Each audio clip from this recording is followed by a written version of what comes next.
it's me, Nikki. I'm back at my computer because I'm doing a tag and it's just easier to do it here. Since when I film on my phone, I don't have anything else. My dog's wandering around somewhere, you might see her. This is the Canterbury Tales book tag. I saw this on Jeremy Fee's channel. And I like the Canterbury Tales, so I thought this would be fun. I can hear her pitter-pattering. Where are you? Oh, she's down here. She's down here. So, yeah. It's a long tag, but Canterbury Tales was a long book. So, let's do this. Number 1. The host is the character who relates the tales to the reader. He is large, loud, and merry. Recommend a Mammoth book over 800 pages. Oof.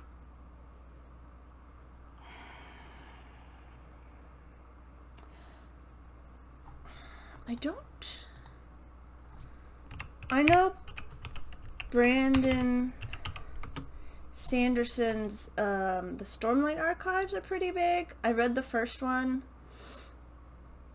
I didn't like it as much as Mistborn. The hardcover is 1,007 pages, so I guess if you like high fantasy, or epic fantasy, let's see. I think I know Eye of the World.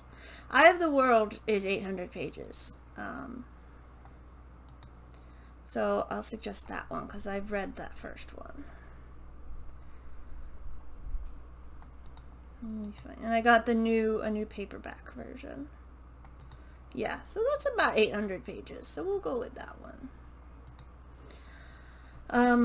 The Knight stands for Fighting, War, and Bravery. Recommend a book with a courageous main character.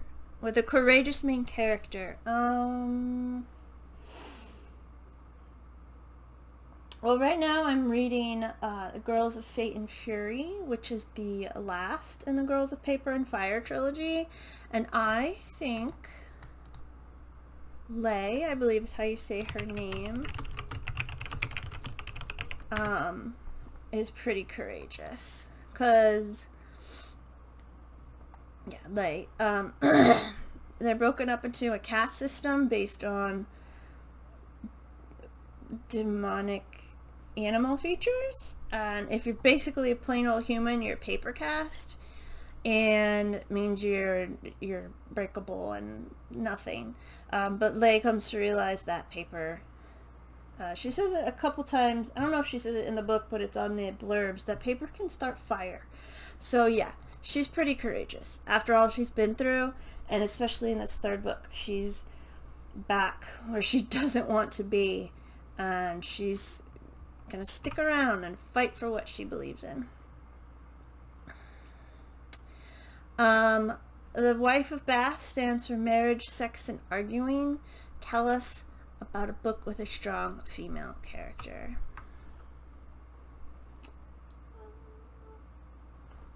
The memoir of Lady Trent. So Lady Trent, in that, she's a strong female character. It's set in like a 1800s, 1900s alternate world. And everybody's like, ugh, ladies can't talk about science and dragons. And she's like, no, yeah, I'm gonna become an expert. So, and she's terrified, but she still does stuff anyway. So yeah, her, Lady Trent. The Pardoner is all about ambiguity. Tell us about your favorite queer character. Or characters. Again, this is just off the recent book I read. She Who Became the Sun has a queer main character.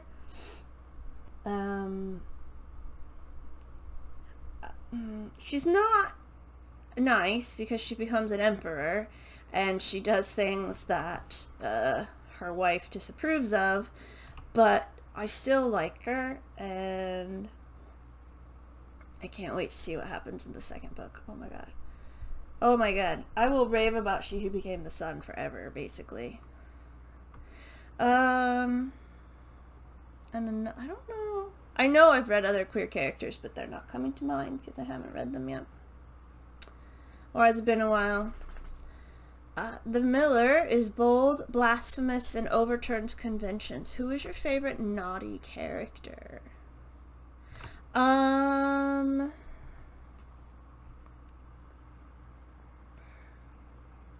don't think any one comes to mind, but I do like the trope that they're all sort of based on is the trickster character, like what is it?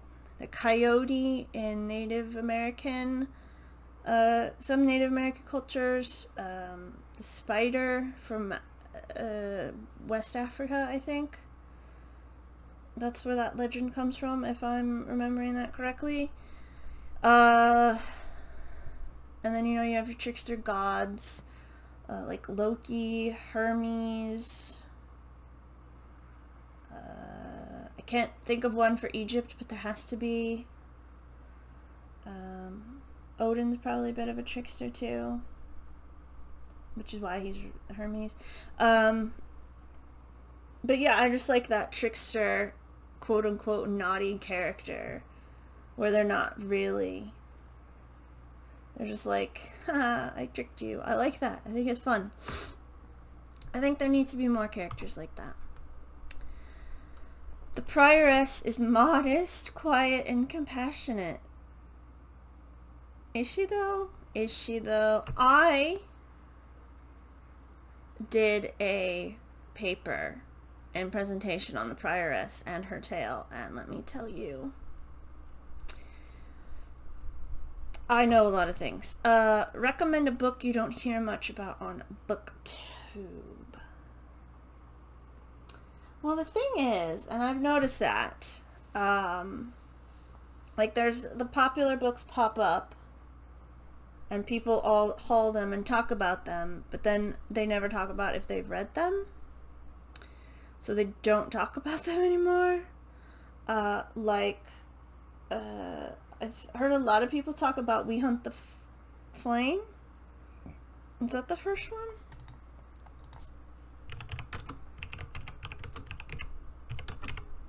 Yeah, We Hunt the Flame, but then nobody ever talked about reading it. I thought that one was really good. What's another one? Of any of my Roger the Chapman, I've never heard anybody but me talk about them, but I don't know if that's sort of like a niche genre, medieval mysteries. I mean, not that niche, because there are tons of books, but they don't talk about them on BookTube. What's another one that I've read? She Who Became the Sun, obviously.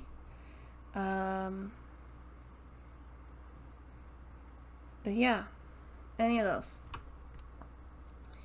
The monk cares little for the rule of work and prayer. Tell us about an unconventional character. How about The Expanse, I guess, series, one of the main guys, the captain of the ship. He's not unconventional. I don't think he would be unconventional to us, but in that future world where it's pretty much eat or be eaten type of stuff, he tends to do the right thing for everybody. Whether it works out for him, it doesn't matter. So yeah, I like him. I can't remember his name.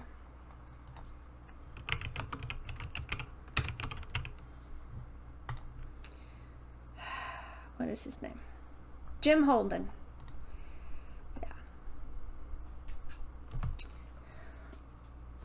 Yeah. Number 8. The Friar is all about confession. Confess to us. Have you read the Bible, Torah, Quran, or other religious text all the way through?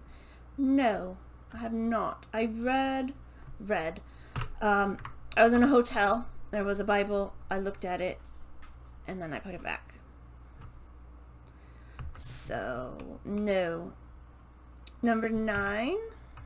The summoner is lecherous and a drunk who tries to sound more educated than he is. Tell us about a book that sounded better than it was. Ooh, that's a good one. Let me check my Goodreads.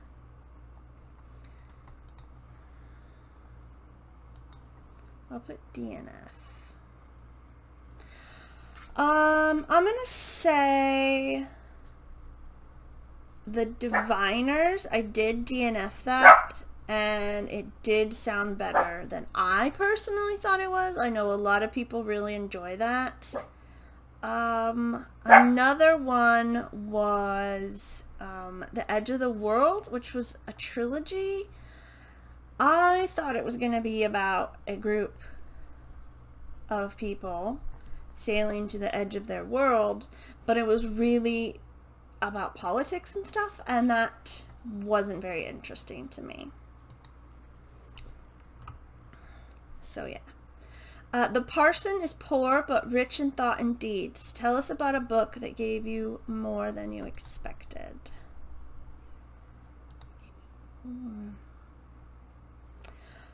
Oh, one of my, Death Trap from my 8 Perfect Murders read-along.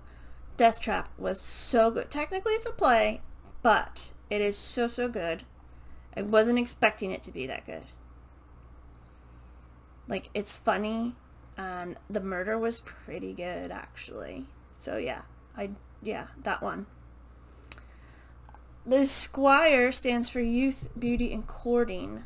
What book did you fall in love with when you were a youth? Oh, oh my gosh.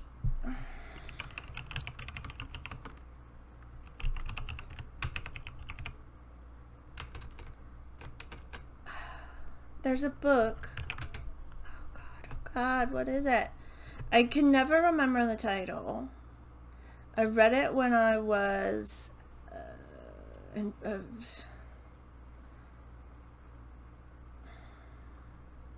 preteen or Empress of the World by Sarah Ryan. I just got it. I don't know what I was thinking, because there's 2 girls holding hands on the cover. I thought, oh, best friends. But no, they're in love.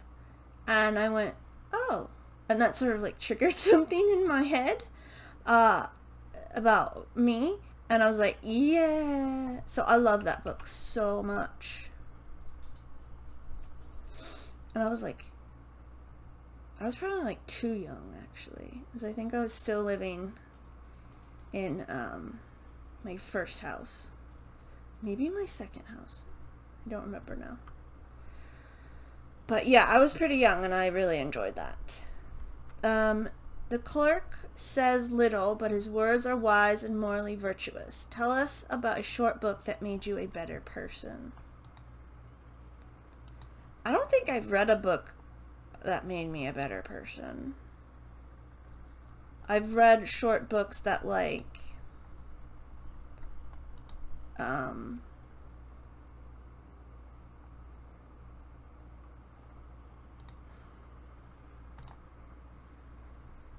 I don't know.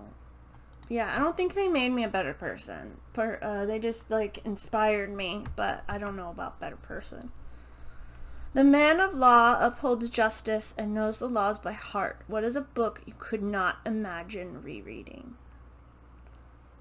Well, at the moment, I'm not rereading much unless it's just a reminder of how the series started.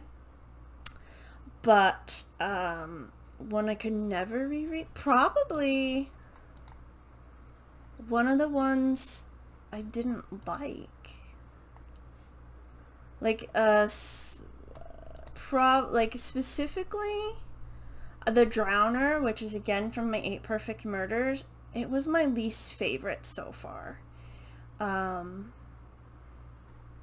So yeah, that one, I guess. The Mancipole provides the food. Recommend a series you think is good from the first book to the last. Okay. Excuse me.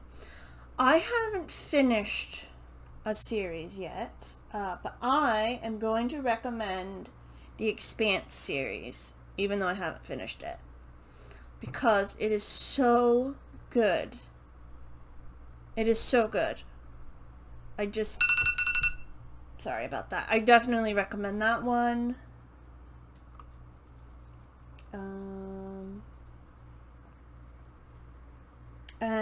But yeah, definitely that one. The merchant deals in furs and cloth and is powerful and wealthy. Recommend a book with a powerful message or theme. Ooh. I don't know. Oh my gosh. Maybe Girls of Paper and Fire. It's because our main characters have been abused badly. I don't want to get into it for fear of spoilers. And they still sort of come out the other side, and I assume they're going to beat up the people that did these things to them. But, you know, they're still going even if they don't win. But I think they do win. 16. The shipman is a wine-stealing rascal. Tell us about a side character who steals the spotlight. That's a good one.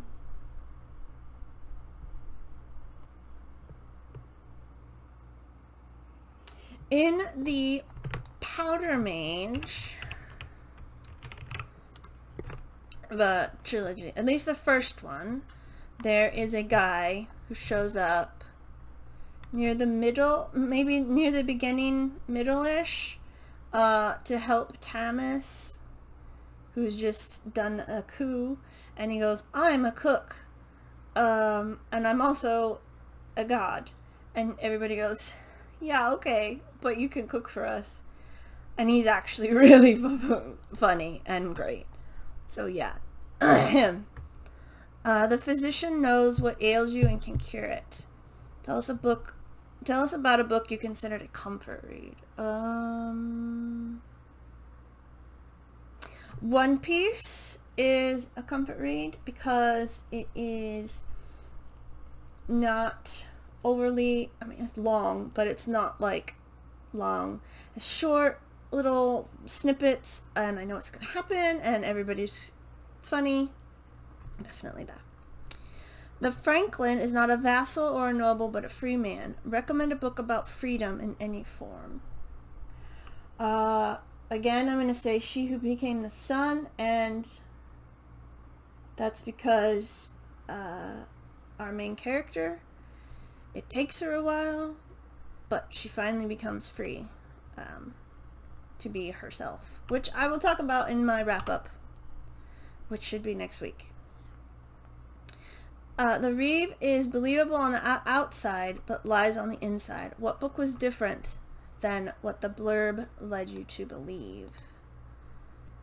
I talked about Edge of the World. Oh, City of Broken Magic. I got that in a book box, I think. And I thought it was going to be about a group of police, like magic police, fighting against things. That's not what it turned out to be, and I didn't quite enjoy that. We're almost done. The Plowman is good-hearted and faithful. What book do you read over and over again? I don't really reread books over and over again. One Piece, obvious answer, as I said before.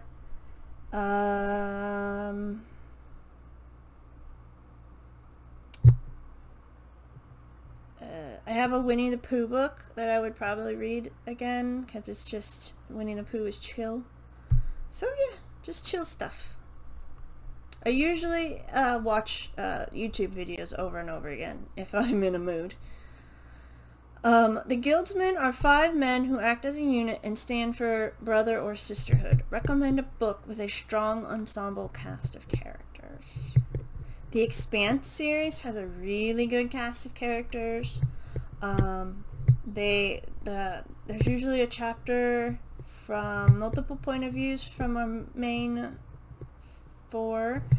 And they're all very interesting. So yeah. The cook makes the food that feeds you. Tell us about a book that feeds your soul. Oh, I don't know. Maybe The Empress of the World. I've already forgotten the title. The title does not stick in my head for some reason. I just remember the cover. Empress of the World, because it changed something in me, I guess. The Yeoman Serves You. Tell us about a book that served its purpose, that it did what you wanted. It wasn't great, but it wasn't bad. Oh.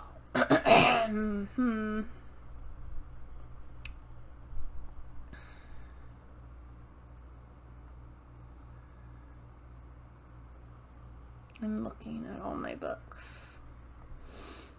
I'm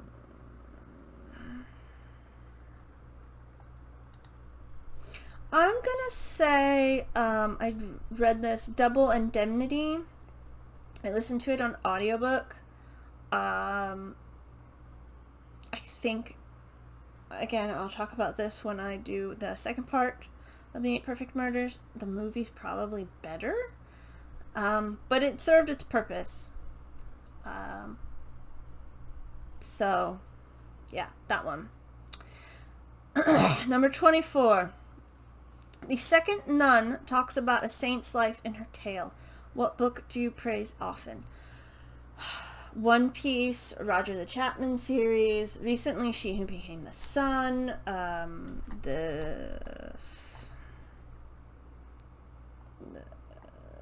another book, that title I can never remember until I see it, but it's about Mozart's sister. The Kingdom of Back. Love that book. The 5, The Untold Lives of the Women Killed by Jack the Ripper. All of those I talk about a lot, I think. And if I don't, I should talk about them more. The Nun's Priest is witty and doesn't take himself too seriously. Recommend a book that has a funny or witty main character. I'm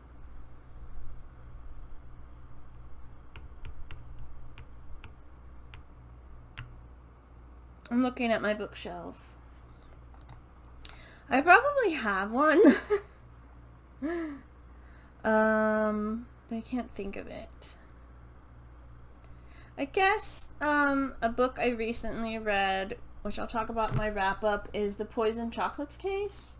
All of those characters are pretty funny. And there's one character who's very witty and has always got a comment. So I guess that one. And finally, it's tagged some BookTube Pilgrims. This is a long one. It's an old one. People might have done it. So, you know, if you want to do this, feel free and go ahead and do it, I guess. But yeah, I just wanted to do it because I like Canterbury Tales. So, and I haven't done a really long tag in a while. And this is almost 30 minutes. So, I'm going to wrap this up. Thank you very much for watching. I hope you're having a lovely day. And I will see everybody in the next video. Goodbye.